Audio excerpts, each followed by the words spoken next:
પનીરનું શાક બનાવવા માટે નોનસ્ટિક પેનમાં 4 મોટી ચમચી તેલ ઉમેરશું, 1 ચમચી જીરું, સૂકું લાલ મરચું, તમાલપત્ર, તજનો ટુકડો, 3 થી 4 લવિંગ, 3 થી 4 મરી અને 1 લીલી એલચી ઉમેરીને વઘારને સાતળી લઈશું. 1 ચમચી કસૂરી મેથી અને 1 ચમચી લીલા ધાણા ઉમેરીને સાતળી લઈશું. સારો એવો ફ્લેવર આવે છે.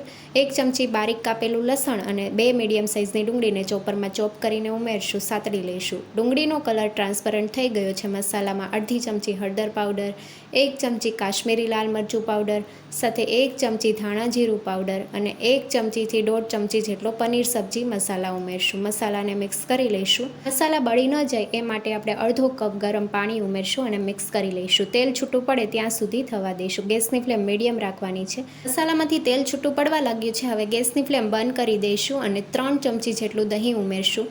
દહીં ઉમેરીએ ત્યારે ગ્રેવીને હલકી ઠંડી કરી લેવાની, જેથી દહીં ફાટી ન જાય. દહીંમાં પાણીનો ભાગ ન હોવો જોઈએ. દહીં સારી રીતે મિક્સ થઈ ગયું છે અને ગેસની ફ્લેમ ચાલુ કરી દીધી છે.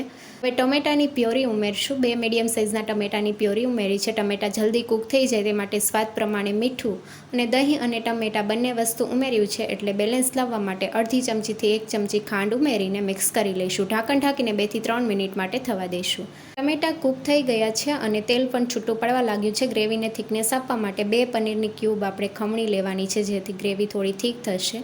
ગ્રેવીને પતલી કરવા માટે 1/4 કપ જેટલું ગરમ પાણી ઉમેર્યું છે અને મિક્સ કરી લઈશું. ગ્રેવીને 2 થી 3 મિનિટ માટે થવા દઈશું. ત્યાં સુધીમાં પનીરને સાતળી લઈશું. પેનમાં 1.5 ચમચી તેલ, પનીરના ક્યુબ, અડધી ચમચી હળદર પાવડર, અડધી ચમચી લાલ મરચું પાવડર, સ્વાદ પ્રમાણે મીઠું ઉમેરીને મિક્સ કરી લઈશું. પનીરને વધારે પડતું નથી સાતળવાનું. હલકું લેયર આવી જાય ત્યાં સુધી આપણે સાતળી લઈશું.